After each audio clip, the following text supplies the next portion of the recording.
Thank you, Shan. Good morning, all. So this is good morning, all. So this is what I would want to do. I would want to increase the automation that is there by almost 25%. So what we will try to aim in this session is that in a month, how can we increase the automation that is there almost by 25%?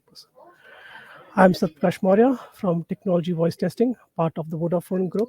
We are the shared services for Vodafone. We are involved in the testing, the development, and the operations for all the Vodafone markets spread across 23 different countries. We have the testing centers across India, Romania, and Egypt, and recently in Spain as well. So we do testing for all the markets that is there. What I would be talking about and trying to walk you through is that how we can make it the automation as easy as possible, and also talk about how do we make the progression automation in the picture. Yeah. Before we make a start, I would go one step back. When I go one step back, I started with the point that okay, I would want to increase the automation by 25%. Yeah, but there was a star mark in the slide, right? And this is a star mark that we have to be very careful about it. Whenever we talk about automation, there are always so many clauses, right? So people would say that okay, I can increase the automation. They would talk about only regression automation. They would say everything should be automable, or they have the tools and everything available. If it is not available, the automation would not work. So that is not what we would want it to happen, right? It becomes just like the Halloween, right? It is a trick or a treat, right? So if you answer it correctly, you get your treat. Otherwise, it's a trick question. And your automation, everything goes for a toss, right? So we would have to understand clearly about it. How do we make it easy? How do we make that the automation that is there, that becomes easier? How do we increase the automation levels? And that is where I would try to explain, I would try to share the practices that we are doing, how we have improved the automation levels that we have. Yeah. And I would want to keep it very simple. I don't want to make it a very complex jargon based automation. Just 3 points, 3 bullet points is what I'm going to take it up ahead and discuss it through. How do we do that, right? Step one, we need to identify the systems that we need to automate, right? So they can be a front end, it can be a website, it can be a desktop based application, it can be mobile. There can be a number of ways that the things that we have to automate. Then there is a whole lot of middleware that has to be automated, and a backend as well. So when we talk about automation, yes, we have to talk about the entire thing to be automated. You cannot just focus on the front end, right? And that is what we have to be thinking about it when we are talking about automation percentages, increasing the adoption. The next point comes about how do you automate, right? So you know that you have to automate the things, but how are you going to automate? You can use license tools, you can use open source tools, you can use a number of ways to automate. Yeah, different tools, different systems to automate. Then the question comes, the most important, who is going to automate, right? So who, when we talk about it, there are two key stakeholders in this. The first one is being the automation developer, the person who's writing the entire code, and the second is the quality engineers, the quality people who actually know the end-to-end journey, the people who are differentiated from the development team and the operation team because they know about the end-to-end journey. They are not focused only on the particular tool or the system. They are focused on how the system is going to behave, how the system is actually going to behave, so that everybody can have a product that gives them a delight, right? So these are the three things we are going to talk about, and then in the journey we'll understand how we can increase the automation. Now, the most important one, what I feel, is the human element, right? And that's why I'm going to take the third point, who would automate, right? The people who are 20 to 30%, the people who know the coding the entire well, they know entire thing very well, or the people who know the journey, who know the customers, who know how exactly the system should behave.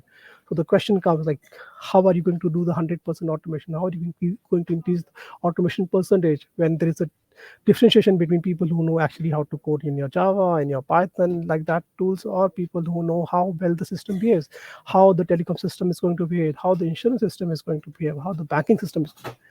And the answer is simple. It's in front of us, and we have been overlooking it. We need a merging of that, right? We need superhumans who can actually write the code, who can understand the functionality. We need people who can do both the things, right? And that's what is the important. Things can be there, you can have people who can automate, but you also need people who understand the business, the same logic behind machine learning and data science. We can say that we can teach people the tools, but we need them to know about what the business is about. So there has to be a merging between both of them, right? And for that, the first concept that I would want to introduce you today is the model-based testing. So doing all this thing, you need to understand about this tool that is going to enable the merging of the system. When I talk about merging, let's understand again from the business, right? So that is the most important thing. You need to understand from the end journey who's going to get a product or a project defect free, right? And in that, we have to think from the business perspective. In this particular scenario, I'm taking a very simple example where we have a calculator and it's not working, right? And it is our responsibility as a quality team. We have to make the product free before it gets delivered. So we have to find where exactly is the error or the bug. We can go back to the development team and say that, okay, this is something that you have to fix it. And if you fix it, we can get a product that can be launched quickly into the market without being a bug, and get a customer satisfaction out of it. In a traditional way, what we would have done is that we would have written a test case around that particular product. The scientific calculation starts, we do activity A, B, and C, like that, 15 steps, multiple steps that's going to happen, right? Rather than doing that, we should be thinking from the customer perspective. We should be thinking about what are the different blocks that is there. A front end block will be there. There will be different items and actions going to happen. Rather than writing a test case, we start building a journey, start building a flow chart. We call it a model. However you want to call it, we can pretty much call about that, right? So we build that. Now, the point is that we are testers, right? We need to understand, okay, yeah, you build a journey, you get a flow chart. Yes, good. It can be done by architect as well. But the most important part is that you need to know on that particular flow chart or a model or a business journey where exactly the problem has come, right? So you have to understand what particular path it is all about. It can be as complex as what we are seeing on the screen, or it can be very simple. Step one, it has failed, right? And this is where the model-based testing comes in. It's the generation of test sequence from a model is known as model-based testing. So very simple definition that we have for model-based testing. We create a model. From the model, the test steps or test sequence get automatically generated. That's called model-based testing. And the standard definition that is there in ISTQB as well. Right now, somebody of you would thinking like, okay, why do they need to know about model-based testing, right?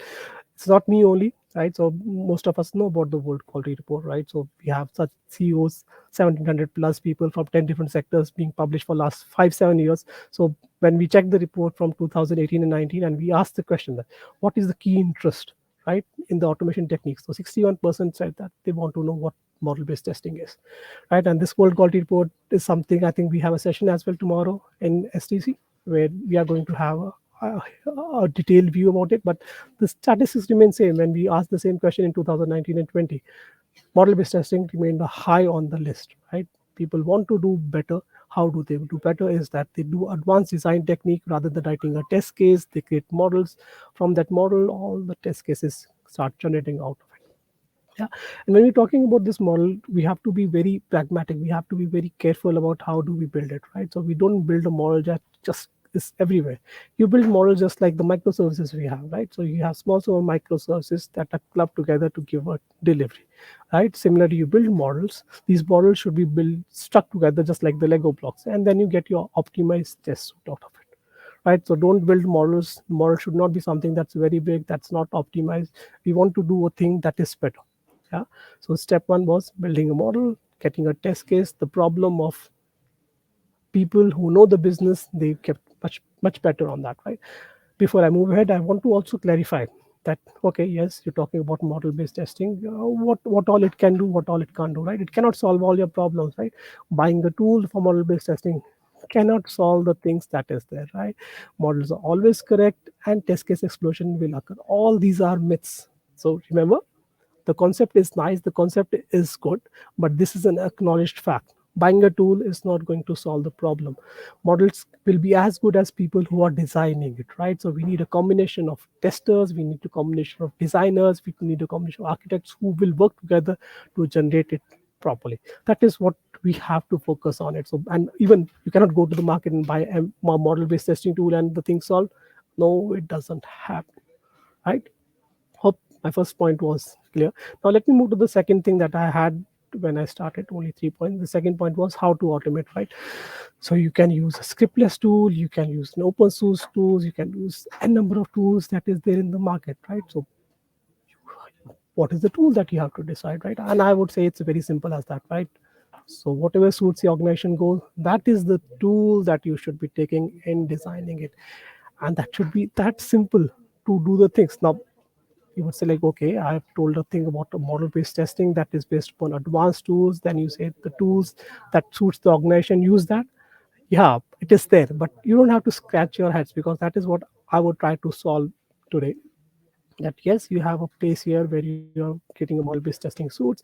Then you are talking about automation. Usually what happens is that whenever we talk about traditional way of test designing or test execution that we talk about, one team is which is writing all the test cases and they're doing manually. Then we have another team, right, which does all the automation. They start always from the scratch. They don't take up the models, they don't take up the test cases that has been written by the testing team. They start from scratch. So we have two different teams who are working separately. Even if you solve the problem of selecting the right tool, then also you have a problem that you had created, understood the HLD, low level design documents, and created some test cases that were optimized, right? That had gone all the analysis. You would have lost it, right? That is something that we should not be doing it. We should be integrating whatever we have built together. And that is what is the solution of the entire problem. You cannot discount that if something has been understood by a functional expert, the 60 to 70% of our population who understand how the business works, how the customer thinks about it, and the people who know how exactly to code, you cannot keep them separately. That automation team, they cannot start stand alone. The modeling team, they cannot sit alone. Both the teams have to merge, and that is what is the important. Integrate both of them. And how do we do that? That is what again becomes important. So while I was talking about building the blocks, building the Lego blocks, that was the important point I said. Other than building full journeys, build it blocks, right? Build the blocks and write your code snippets in the blocks. Don't write the full code. Don't write automate the entire scenario. Don't write the entire test case. Whenever you're creating a model, whenever you're creating a block, put your automation code as like that. We have already worked with Selenium, UFT, BDD, and Ranorex, and multiple tools. And this methodology works where you create a model, put a block behind that, write the particular test case, rather, or the automation script on it. And when you attach it with the block, what you get your entire script, right? And that means that you have got your automation script. You haven't lost your effort in building the models, understanding the customer journeys, and automatically generating test cases out of it. You are at the situation where the team A had built the models, understood the business problem, and you had the team B who were coding. Both the teams have merged. Now, I don't have a problem of 20 to 30% people knowing automation. I don't have the problem of 60 to 70% knowing the business journey, because both of them have merged. And that is what is the beauty and the benefit of how we can increase the automation percentages that is there. And that is how we can actually go ahead and move out of just only doing regression automation to increasing the progression automation as well. This is what I spoke about. Yes, so you have user knowledge, you have your business requirements, build the business journey, do the configuration so that you can export your manual script. So if you don't have a very good automation, it doesn't mean that you have to have both of them together. You can take it as a two different steps, right? First step is generating a manual test cases, going to your test management tool. Step two is that when you integrate, you configure it, that the same models that you had built it across, it can generate your automation scripts as well, right? So till this point, it was like, okay, I'm just talking about you got a requirement and you're doing this thing and that thing.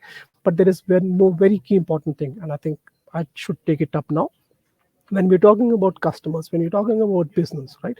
Business never understands, and business should not even think about it. It's a front end or a back end, right? For them, everything is there, right? So if a journey starts from customers, so if you're buying something from Flipkart, you would want to start the journey front end, but you would also want to see that the delivery happens on time, right? So your journey starts from the browser, it goes everywhere, it goes to the back end, the database inventory supply all. So that's what I mentioned, that we have to be very careful about these things.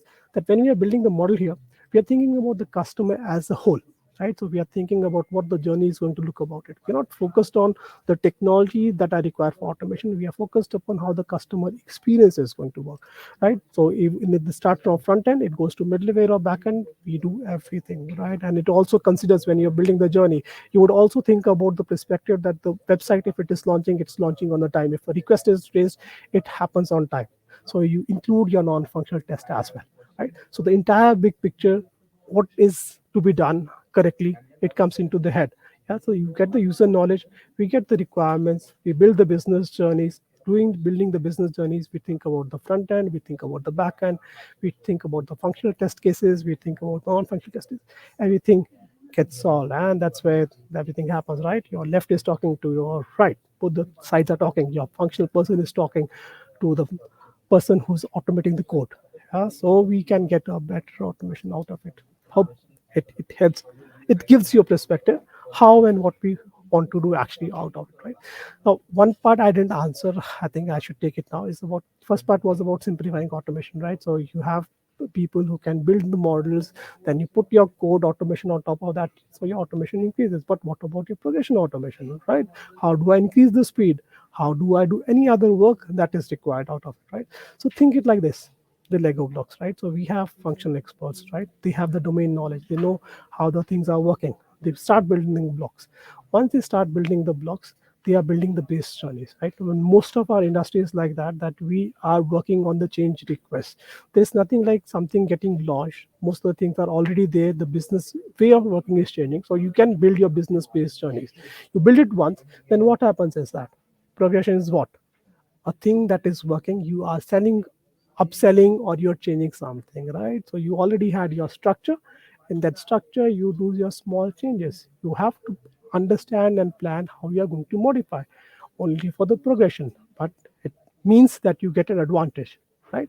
You don't have to start from scratch at every point of time. You have a model. In that model there will be some addition or some removals, right? And with that reflection you can pretty much work quickly. You don't have to be slow. And similarly about automation, you just plug that particular point. So if an element has changed, or if you have got some new APIs that is there, you can just stick to it, you can just attach to it. You would not have to worry too much. You increase the speed, right? So building one base journey with your progression, you know what are the delta changes, and with the delta changes, get the automation code on top of it and generate and export the required test cases. It becomes as simple and it becomes as quick you want to do, right? And that's what I would say. We should be doing it together. Let's do it together. When I say do it together, do it with a human touch. You need to understand that people are different, right? When I say people are different, people who know customer journeys, they are very important, and people who know automation code are also important. But you have to merge together, we have to work together, right? Agile, DevOps, and everybody are talking about the same thing. Do it collaboratively, understand the human, have the empathy, who can do what, give them the work. Likewise, work together, right? Give them the skills, give them the tool, give them the method, so they can do it. And that's how we can pretty much generate about 25% automation month on month. We can actually do that, and it's something that we have done within Vodafone Voice, the markets that we are working on it.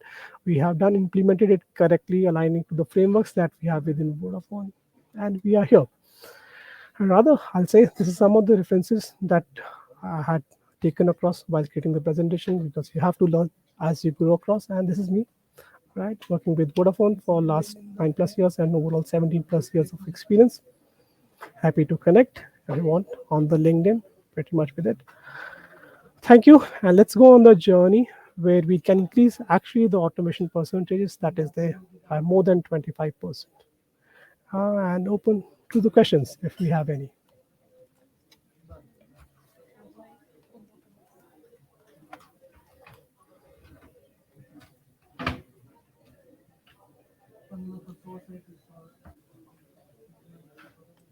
from the audience. Right. So there, I see there are some questions that had been posted. Somebody Correct. had asked about. I still do not think MBT is still not being used widely. Yeah. Okay. So there was a slide that I had, the myth, right? You cannot buy a tool and do model-based testing, right? So you have to have a framework below it.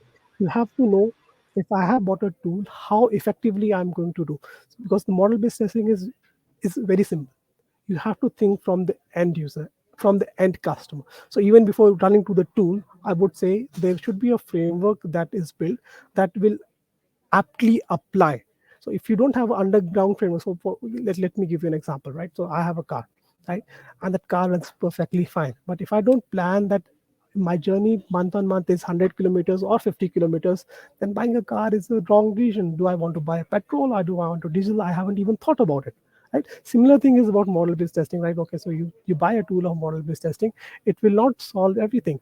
you would need to set up a framework. You would have to think about it, what is underneath, how do you want to take it, how are you going to train people on the functional engineers, how are you going to train people on the tools. Then only we can take it up, otherwise it's slow. And to give us an example, right, so we started our journey in 2017. It took us almost 1 year to set up what how exactly we are going to take it up.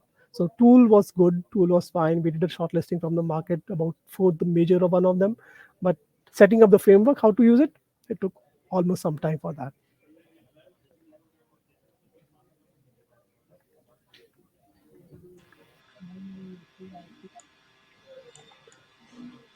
Right. And I didn't think so any other questions we have. Uh, so no, we don't have any questions yet. But then, if we do have any, we will definitely email you those, and then maybe you can help us with the answers, and we can stay connected that way.